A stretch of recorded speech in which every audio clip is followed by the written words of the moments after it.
Hello, everyone. Nice to be here. Nice to see some familiar faces here as well.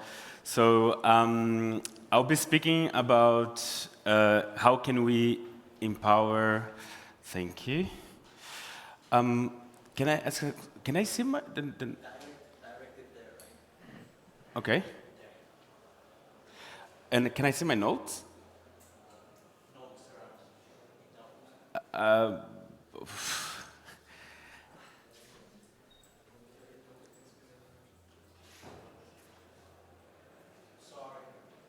It's okay. It's okay.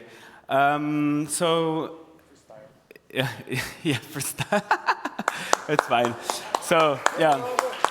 So we're gonna talk about how can we empower nature by acknowledging its sovereignty through technology, innovation, and human stewardship, and how this is important for us, or is a paradigm shift for us for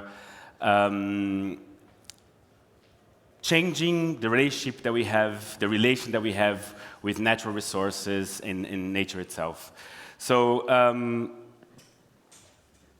first, I want to talk about what sovereignty means, right? So sovereignty means self-governance. And I think everyone here knows a little bit about governance. And it's really understanding their complexity, because nowadays in our society, we really we see the natural resources as just assets, right? And if it's not something that you can feed the economical system, there's no value.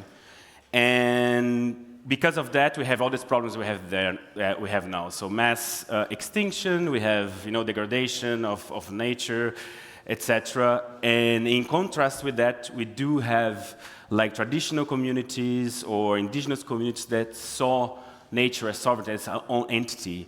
And because of that, they see each other as stewards, and they saw nature as a vital part of our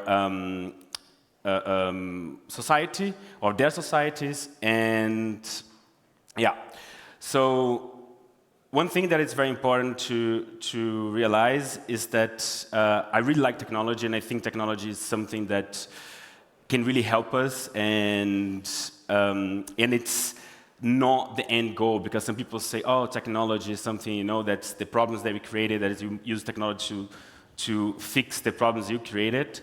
But I see that more as a tool, as a very powerful tool, and we have very advanced tools nowadays for that, to actually get the goal of biodiversity restoration. And imagine a local community, or that they have smartphones or even paper and pencil to check or gather data from the efforts that they do. And with this, they can really push for the new way of funding their efforts, or being supported with the things that they need, with education and everything else. Because in this way, you kind of you start flipping the economics of funding biodiversity. I want to talk a little bit about Sovereign Nature Initiative. That's where I'm working right now, and we created two ways of dealing with this data, or this eco data that stewards produce. One is the DEEP protocol. So DEEP protocol is a protocol that links the eco data to digital assets in a way that creates a circle of funding for stewards and efforts around the world. And besides that, we also have the Real portal. That's where actually story happens, or the stories, history, and engagement happens. So everyone has an asset with the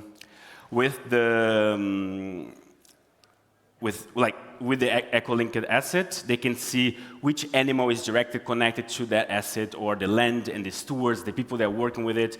So it's really a way of creating this relatability that's so important when you're dealing with biodiversity or restoration.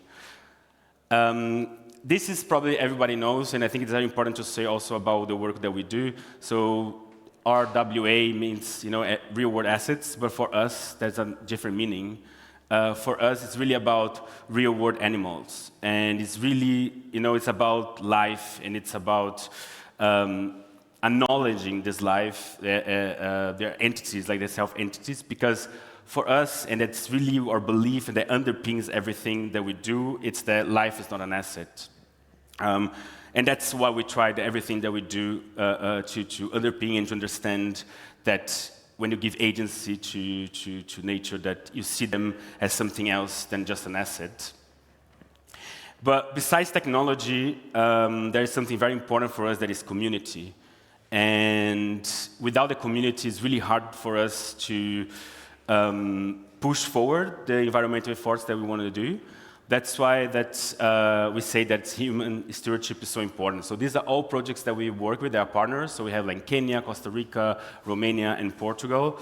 And through the things that we do, that's how we do change, because it's about education, it's about engagement, it's about really giving them the tools and the knowledge, or exchanging knowledge for them to be able to, provide or do the efforts or the actions they are doing on land. And just to give you examples, because I've been talking about like very conceptual things, so this I'm going to examples how can you use this eco data and connect it to assets and how they can translate in impact for them. So this is a project that we did with Engie, the energy company, and the idea here was like their CSR program or the CSR department wanted to promote their environmental efforts in Dakhla Bay in Morocco internally to all their employees. So what they created was, we created these eco badges through the data that we collect. So that's why also art is so important for us. That's why we try to create like artistic pieces. So an artist, there's also a data science, collect the data from the stewards, they're from the D protocol as well, and from that she create all these badges. We create like 12 badges that was distributed for the employees, and create an engagement. And for the local community that are working there, these translated in them reorganize themselves to push some policies to preserve the dolphin, the bottlenose dolphin in the Dakhla Bay in Morocco. Another example that we have that, you cannot, it's supposed to be a video, but it's like, those we did with Wallet Connect, so those called sound waves. So for the launch of the Web3 inbox, they wanted to present or celebratory NFTs for all the alphas. We started using their new feature of messaging for wallets.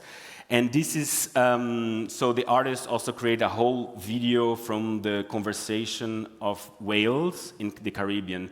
And with that, so each one got like a frame of this video as a celebratory NFT as well. And the impact that this had, that they were able to hire new people to work, like local people to work in this restoration and preservation efforts as well. The third little example that I want to do is about like these pop-ups that we did for Polkadot Sub-Zero last year, because they wanted to engage the people, their public, into environmental efforts and make something different from just a pop-up, so they can see what's like. They do things also for sustainability. So we created these whales and dolphins pop-ups that could go from rare to legendary, and was like basic NFTs or pop-ups. And they also, like the people who got the legendary, they also got a trip to see with the researchers from Portugal, like the whales and the dolphins research. And with that as well, so the people who work on the field with this, the stewards, they were able to expand their education program about the preservation of whales and dolphins in Portugal. So this was just a little examples on what we could do with this eco data. Those are all small POCs, like proof of concepts that we did, because we're still like expanding and experimenting and seeing what is possible with this technology, right? And so here it's my, nowadays everyone has their AI-generated pictures in their presentation, so I also have mine here. But it's just to say that it's been said that, data is the oil of the 21st century. So the idea is really to use this data for a good use. And I think that even though they can sound like utopian, I think that it's, the technology is there. It's able to do it for you can really fund biodiversity restoration and trying to, create new ways of integrating financial systems with ecological systems as well. And it's really about not seeing nature as just a backdrop of a society, but it's really an active participant of it, and creating a way for us all to, restore biodiversity mainly. So this was really short talk because probably, I didn't have my notes with me, but. Anyway, I can talk to you more and explain the technology. Here in my QR code, you can check our website. There's the white paper there. There's all my contacts there. And it's really idea of creating like a eco-crypto-techno artistopia of, from what we have from helping biodiversity restoration. Thank you. Thank you. And we have a lot of time to ask questions, if there are any, please.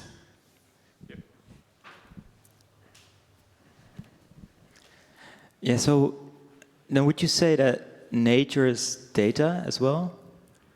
What do you mean by nature? So the data that we get is from the stewards, and they could be from track patterns, could be threats, could be behaviors, could be number of individuals in a species, could be sounds also, that's very important for preservation, restoration. So it could be any kind of data that it's important for the work they are doing on field. Okay. Yeah, mainly that. Thank you. Any more? Okay. Thank you. Thanks for the amazing presentation. I hope to understand more the fund raised to help the nature. Like how would it, do we need to go back to fiat and then to go into the projects, because the normal world is still Web 2, right? And yes. how does it go?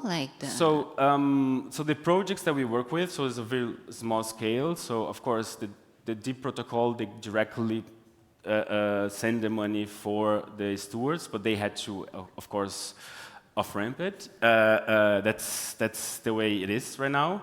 And we help them, of course, doing that. So we work directly connect with them. So all these projects that we work with, we know them personally. We go there, we do research with them. We have a head of field research in our team as well who does that. So we have a personal connection with them to also help them because they are not Web3 at all. Some are more, tech savvy, let's put it this way, or more integrated. Most of them are not. So that's how we do it right now. And as I said, this is very small scale so far because we're still expanding. We have new projects coming in, they're going to be bigger, but that's how we do right now. If I may ask, what are the main challenges this community are facing? What are the feedback? What is the feedback they provide you? The main challenges is really about funding. That's why we are doing what we do. So how can we create new funding streams for them, so they don't depend so much on donations? And it's really the idea behind it. How can we flip the economics of donations, of funding biodiversity restoration and conservation? And because that's the main, because they know what the work they do, they have all the tools, and they just need the funding to be able to expand, to buy new tools. There are projects that we work with that they bought a Jeep to be able to see more land. They hire new people. That's different things that they can use the money for, that they help them expand and deepen their work.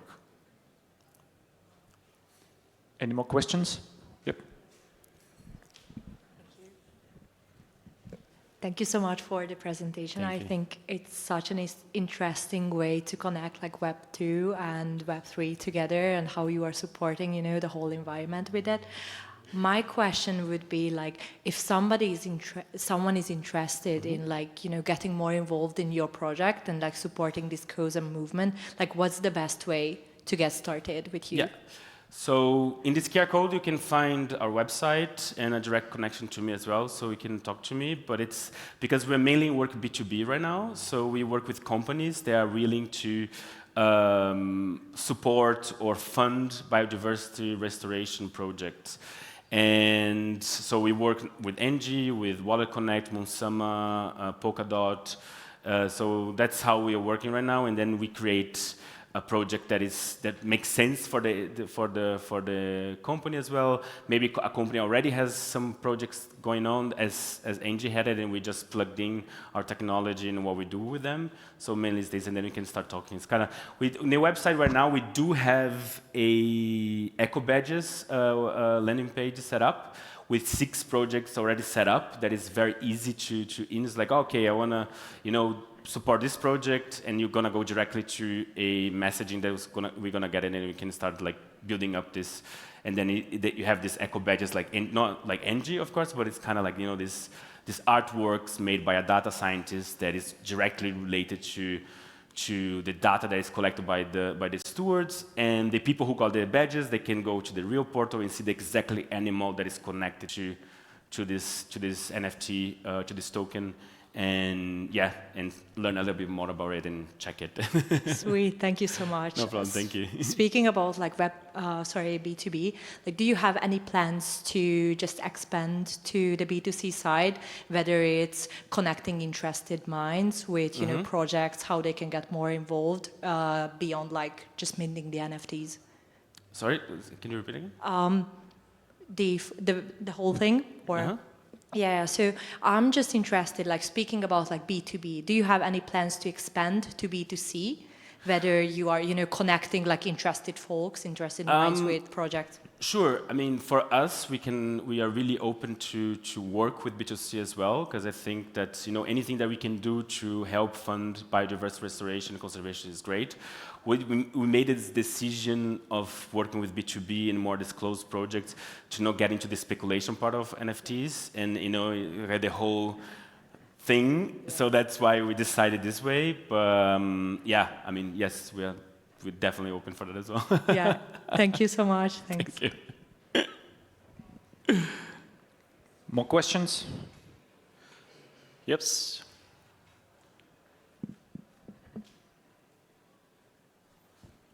Thank you for the talk. I really like the T-shirt. Can I buy it somewhere? Actually, no, not yet. But but I'll make sure to make this available, because I got like a couple of people stopping me to talk about the T-shirt. Thank you. Another question from me. What brought you personally to this space, to everything you are talking about? And what's your story? Tell us. We have time. You cut your presentation. Yeah. Go for it. So actually, I always worked in the space since 2017, 2018, but always in the impact side. So that's how I came up to it, doing like the studies, my master, and got into blockchain and went directly to blockchain for impact. And so that's what drives me, is that how can we use new technologies to really make a change for the better in the world, you know, support biodiversity, support. It's not only about environment, it's also social, and for me it's directly connected as well. So that's how I got it here. Cool, thank you. And one more practical. We are talking about communities that are supporting different initiatives, and you are supporting them. What are the sums that we're talking, like, is it like 1,000, 10,000, 100,000? Like what are the budget that you're looking for? So it depends on the project, right? So what sum of money will make you happy? I mean, the most amount of money, it's the best. I think the minimum that we can, you know, give to make a difference for a project is giving them, each time we run a campaign, is like 10,000 euros, like for them, you know. Normally the work that we do, they they keep 70 to 80% of the money, and we keep the rest for, like, of course, organizational costs. So but there are different projects have different amount of money. So Monsama got like 80,000 euros from these projects, while another project that we did actually with that Web2 game, they got just 2,000 because the deal was how was made. So it depends. Of course, as I said, there's a minimum there that I think for them to be able to really do something is 10,000 more or less. But depends of the scope of the project. We have more money and more people than others. Yeah. Thank you. Thank you. Cool. Looks like we are good. Thank you very much for the presentation. Thank you for the questions. We still have some time until the next speaker, so if you want to have a drink or walk around, we'll give some fresh air into this room. See you in 10 minutes.